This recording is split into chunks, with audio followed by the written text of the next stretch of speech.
Well, good morning, everybody, and welcome back to the GT Cup Open Europe Championship. We are here at Le Castellet, Paul Ricard, the destination, with the sun beaming down once more again. And it's been a long wait since we've made our return here in this series, because, of course, it's been a while since Spa. And at the top of the championship is, of course, Ivan Velasco and Luca Ludwig for the Mertel Motorsport Ferrari team.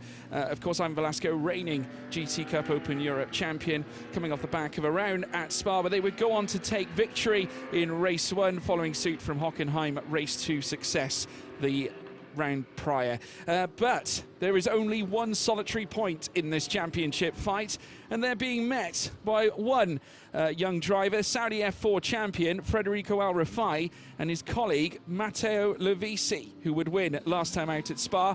Both Ivan Velasco, Luca Ludwig and Federico Rafi, Matteo Lovisi, equal on 2 wins apiece this campaign. The only difference, 4 podiums for Ivan Velasco and Luca Ludwig against the 3 that have been obtained by Rafi and Lovisi. It's going to be mouth-watering. Thank you for joining us as well. My name is, of course, George Morgan. Alongside me, as always, the one, the only, Chris Stevens. George, it's been way too long since we've seen the GT Cup Europe out in action. 8 weeks since Spa. And that championship fight you were just talking about, doesn't it just embody this series that is the younger sibling to the International GT Open, where we've got a Mertel Ferrari with the experienced lineup with Luca Ludwig and the amateur driver of Ivan Velasco. And then you've got a GDL Porsche with a young, dynamic lineup in the form of Federico Rafi and Matteo Lovisi. And in the last 4 races, they've both picked up 2 wins apiece, and all in the last 4 races. So it has been a super tight fight, and that is everything about this championship. It's about amateur drivers, it's about young drivers finding their way into GT racing, and it is all about, at the moment, Porsche versus Ferrari in the 25-car field that we have for this weekend, which is a season high 9 Ferrari and 16 Porsches.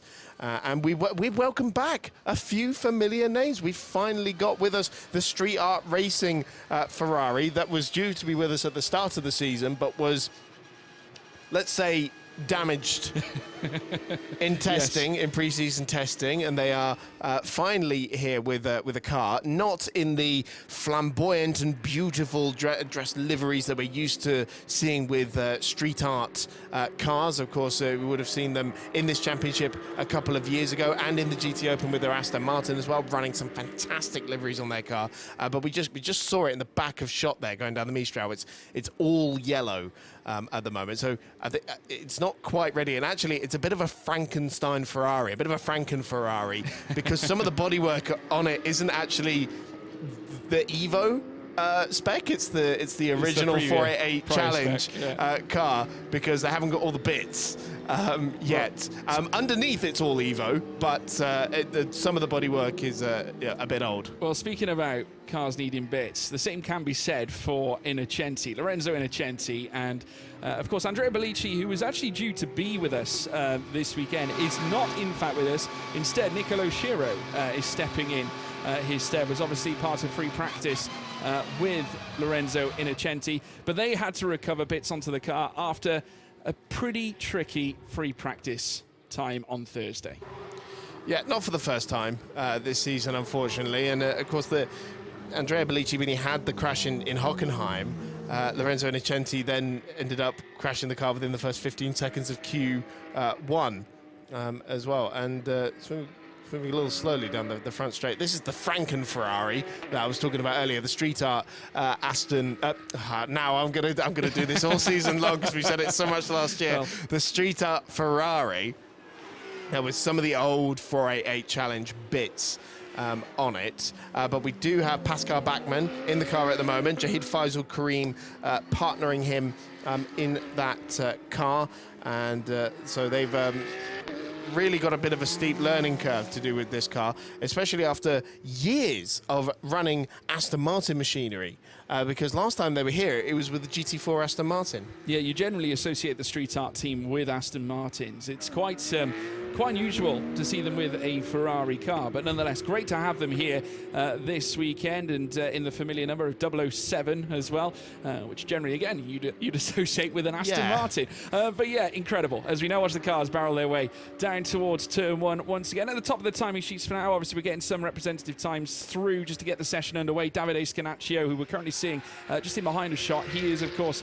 on top with a 2:11.817, just behind, of course, Evgeny Leonov, who is now looking to set his first official lap time together. 2:16, in fact, Leonov put together in that last lap, but now looking to go again. I think having that time deleted, in fact, not quite sure. But yeah, Scanaccio coming back in, Leonov finding 4/10 already. It will take some time for them to obviously find where they need to be through the course of this session, but they've got 14 minutes to find it, and let's see what they can do. But certainly the championship, one solitary point, and I must say, one driver that's really been impressive, Federico Rafi, stepping into Porsche machinery out of F4 single-seaters.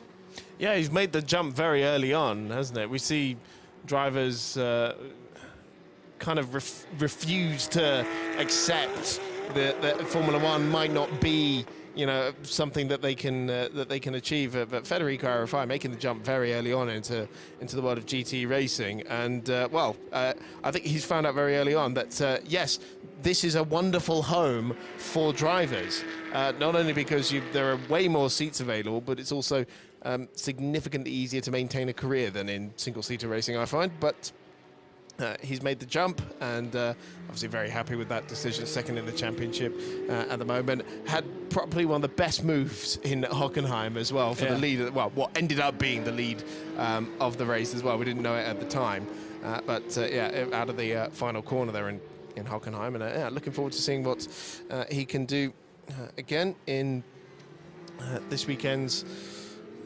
racing. Because born in Italy, Rafi, but residing in the UAE and in Switzerland, as why he races with a UAE license. But, also partnered with an Italian in Matteo Levisi as Evgeny Leonov. A Maltese driver goes fastest in the Volcano Porsche. We're on board here with Alex Ryman, who's back with us for another round in the EST1 Porsche. EST1 bringing a couple of extra cars with them this weekend. But, Ryman heading up towards the line, the Estonian driver, the 19-year-old, and he goes top now by 2 seconds with a 2:07.321. It was Luka Ludwig setting the pace yesterday with a 2:06.964, so we've still got a little bit of pace to find there compared to what was set in the number 80 Mertel Ferrari. But once again, George, during free practice, we were seeing the Porsches and the Ferraris very evenly matched. And now, one would think that the Ferrari, with its extra horsepower, would just blast a huge advantage down the Mistral and would never be seen again. But the Porsche is making up so much time in the corners that the lap times are actually very close. They are, and that's a credit to the BOP management, I think, where it comes down to the championship. They've managed this situation very well. Nicholas van Dierendonk, who is currently sat in the pits as well, looking to get set to head out again, and is vastly experienced competing in the GT Cup Europe now for quite a few years. With Blancpain GT Sport Club runner-up, as well as being a Supercar Challenge runner-up and Porsche Cup Benelux runner-up. So close to tasting success on many an occasion is the Belgian, but will no doubt be looking for something more in the AM context of things here in the GT Cup. We just caught Alex Ryman again coming through scene. He is, of course, very adept to Porsches, despite only having a very, I would say, premature career so far. He's getting stuck into it now this time around. Last season competing both in this series and also the Porsche Carrera Cup Germany alike, as we now pan our eyes across to the number 67. Of course, the car that currently sits second in our championship, one solitary point just behind Velasco. At the top of the timing, at the top of the championship table. Matteo Levisi in the car this time. Italian GTC AM champion, and looking to bring that experience here alongside Rafi for a potential challenge for the title this campaign. This is the car that was fastest in free practice yesterday. Luca Ludwig currently at the wheel of the number 80 Mertel Ferrari. Teammate Laura van den Hengel just behind him as well. Seem to be running very closely together and quite deliberately closely together, which is interesting. But through goes the RICARD Porsche, Leandro Martins, that leads the AM Championship, but took an outright win in Portimao all the way back at the start of the season. That lime green car, very easy to spot, the Portuguese team. And it is the Portuguese driver as well, currently at the wheel of it. He and Dieter Schweppes been running very well in that in the AM Championship. 3 wins to their name so far this season. Yeah, absolutely right. Renzo Innocenti, whilst obviously they might have had a difficult free practice as well. Got to talk about last season, their maiden appearance here in the GT Cup Open Europe. Remember, not only was it a first appearance, but it was a first win in that same weekend. Innocenti now across the line remains second fastest, just behind Alex Ryman, but came in last campaign. Very little experience where it came to racing, but learning off Andrea Bellici, who was very much his coach. They competed in Ferrari Challenge as well for a little bit, but aside from that, Innocenti at that time, very little experience in the car, but it was a sensational performance that granted them P1 at this very circuit last season. You can still see the scuff marks on the back left corner there. We were watching it go down the straight, but this is on board with the Estonian Alex Ryman, who's just a smidge away from his benchmark time in the middle sector, and we can also enjoy the beautiful sound, of the flat 6 engine on the Porsche. It's one of the best sounding engines in motorsports, in my opinion. Heading up to Virage Dupont, and Ryman driving up towards the timing line.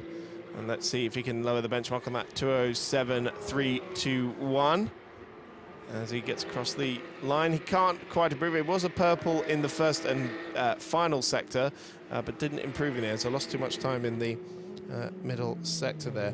And I was reminded that Alex Ryman, studying in the UK at the moment, multiple studies that he does, which includes criminology and law at Arden University, and he's also doing the motorsport engineering degree at the National Motorsport Academy in the UK as well. So he's a busy boy, Alex Ryman, as Arturo Melgar goes top in the number 84 Mertel Ferrari. So Arturo Melgar, the 24-year-old Spaniard who's come over from touring cars and has gone top at the moment with a 206.779, so half a second quicker than Ryman's benchmark, previous benchmark. And Fernando Navarrete going very strong in the middle sector as well in 81. That's the AM-entered car, one of the AM-entered car. Mertel coming here with 6 cars. It's an absolute army of them down in the paddock. So Navarrete heading out of Virage Dupont, being very rapid in the AM Championship has Navarrete, probably one of the faster bronze drivers out there in the field, goes second fastest by only 0.2 of a second, just under 0.2 of a second, and very much securing provisional pole in his class with 6.5 minutes left on the clock. But now Luca Ludwig stretching his legs in the championship leading number 80 car, goes top by 0.4 of a second. Yeah, Arturo Melgar also now purple out of the first, but lost a little bit of time in the second. Still personal best though, however, in sector 2, but needs to dig deep for an almighty third sector. Quite strange, you would have thought he would have been able to unlock the pace in that Ferrari down the long stretch, but obviously with Luca Ludwig coming in and landing the blow that he did on the top of the timing screen, that no doubt has pushed Arturo Melgar down just a little bit, but has been a runner-up twice in karts as Arturo Melgar, 2011 Spanish Karting Championship runner-up, and then FIA Karting Academy Trophy runner-up in 2013. Now Melgar alleviated from P2, very nearly grazing the barrier, a little untidy coming around the final corner. Matteo Lovisi goes fastest, dropping Ludwig. The time's deleted though, Ludwig back at the top. Melgar does improve, but not enough to take the top time. Jorge Cabezas going up to 4th fastest as well, with personal bests in all 3 sectors. Matteo Lovisi just losing out, time deleted, and now sits in 6th. Yeah, 1.1 seconds back off is the young Italian, but this is Luca Ludwig, currently fastest, heading through Scene Corner. The dab of the brakes through there. And look how much it nosedives when it goes through. This is the section of the track where the Porsche's really been making up the lap times.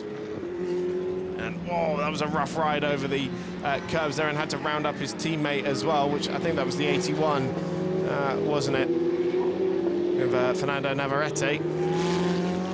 Performing brilliantly though, Navarrete, of course, part of the AM conglomerate, and the nearest AM is Van den Hengel down in 11th place. Yeah, but the top 4 cars at the moment are all Mertel, so yeah, they're all doing pretty well at the moment. It's Ludwig, Melgar, Navarrete, Cabezas in the top 4. That's a cracking run from the Mertel team at the moment. Let's see what Ludwig's got here. It wasn't an improvement in the middle sector, and yep, slightly scruffy end to the lap. There as well, but only 11 thousandths of a second in the in the end, away from his provisional pole time. Now this seems, is this problems for RICARD? No. Sorry, not the RICARD. It's the 11, not the 911. Yeah, the Q1 track racing car. Stina's long in. That was just going slowly, but seems to have fired up. This is another, oh, hang on, we'll come to that in a second, because the 43 GDL car, which is Jim McCallion, wildcard appearance for the Grand Prix of Long Beach President, has gone for a slight off. Couldn't see where that was on the track. One of the bollards has gone down at the chicane there, we could just see. Yeah, I just think maybe made contact with maybe a bit of on-track, I suppose, bits and pieces. Unfortunately, the car now on track side. I think no doubt looking to rejoin as we now pan across to the 82 belonging to Leo Chen and Mark Speakerboz, who are back this weekend and looking for, you know, a little bit of an upturn in their own fortunes. But nonetheless, the Ferrari out there on track looking for more. Very much so. They've been very unlucky this season, to the point where I was talking with Leon yesterday. It was like we were hoping for better luck, went out within the first couple of minutes, got a puncture. But hopefully that is the extent of their bad luck, as we now have green flags waving at turn 11, which I believe is where McCallion went off, and that is Le Bousset corner in the final sector. Stina's long in here, coming up to all sorts of traffic as he heads down towards Scene Corner, rounds up Scanicchio on the run in. This is a car that has been very rapid, third in the championship with a win to its name so far this season, but has a little bit of work to do in terms of the points. So the thing that's working in their favour at the moment actually is that the top 2 in the championship are the only 2 to have scored points in every race, and so actually the championship picture is a little skewed because we have to apply drop scores into that, whereas this car that we're on board with now has had 2 non-scores. So basically their points tally is just what it will be at the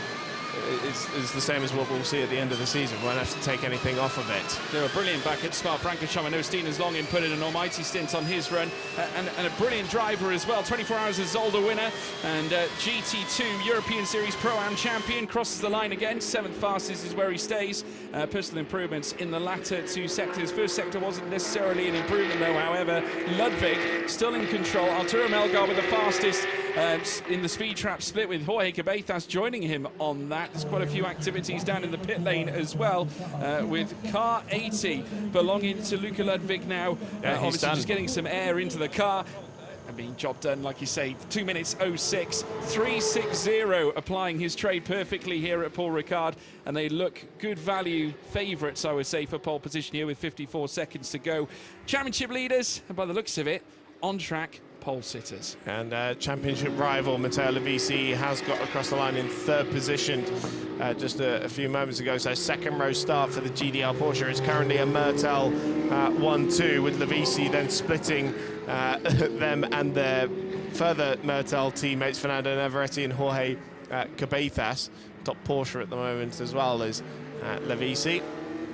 See the Rosso Corsa car here. That is currently 9th fastest for Lorenzo Innocenti. As you say, Nicolo Schiro still standing in for Andrea Bellucci in that car, so it'll be another race wait. But Innocenti now goes up to 7th fastest, so puts it on the 4th row of the grid. Got car number 78 under investigation for a pit lane infringement. And 78 is the Tsunami car, it's Davide Scanicchio. So we'll see what happens with that one. That's Arturo Melga there on the front row of the grid. Good visit, and yeah, for him, I would say. Obviously, coming into this weekend, and you know, certainly transitioning. I think just getting some, just being alerted by one of his team members there. But all the cars coming into the pit lane as the checkered flag comes out. Jorge Cabezas, who is here, obviously looking after Annie Frozio as she looks to learn how to, you know, certainly take part in competitive racing. Of course, she's very new to it, but Jorge Cabezas, a very avid driver coach and brilliant at what he does, and is, of course, a reigning GT Cup Open Europe champion, along with Ivan Velasco alike. But it's Luca Ludwig and Velasco who are on top here at Paul Ricard. Matteo Lovisi and Federico Rafi will be looking to bring their very best to try and lift themselves off the second row of the grid for this afternoon's race. Arturo Melgar impressive on his return here as well, obviously with Melgar being a former karting runner-up. Leo Chen as well, just getting set in the garage, getting some air in as well. Very warm out there on track. Taking a look at this track temperature at a massive 40.7 degrees, 29.8 in the air alike. So no doubt they're going to be sweating a bit inside that cockpit, Chris. Yeah, you need to be going. They need the air coming through the car to really survive it. But away from Luca there, as the last few cars are just coming over the timing line or into pit lane, but nobody's on a lap that's going to topple Luca Ludwig. So pretty much pole position secured on a front row lockout for the Mertel team. And the street art car there, Pascal Bachmann, 11th in the AM category, 21st overall on their return to the series. Question is, can it be a third race win of the season for Ivan Velasco and Luca Ludwig off the back of this sensational pole visit? Once again showing their strength. Luca Ludwig so adept, ADAC GT Masters champion back in 2013, so no doubt carries a lot of weight where it comes to racing. We've got Stinas Long in here. We're just currently looking on our timing screen. You can just see they're making his way around the circuit. Of course, checkered flag out for him as well. All the cars now coming back into the pits. And despite Paul Ricard not carrying, you know, any, well, if anything, any elevation change, it still offers moments of madness, especially coming through the final sector. And we've seen moments as well in the first sector where all the cars concertina are up, coming through the realms of the, well, the first, should we say, chicanes, making your way through towards the Mistral. Yeah, it's going to be quite an action-packed start, I'd have thought, with the Porsches trying to take advantage in the first sector, the Ferraris powering away off the line. It'll be very enjoyable to watch. Another 50-minute encounter for these cars.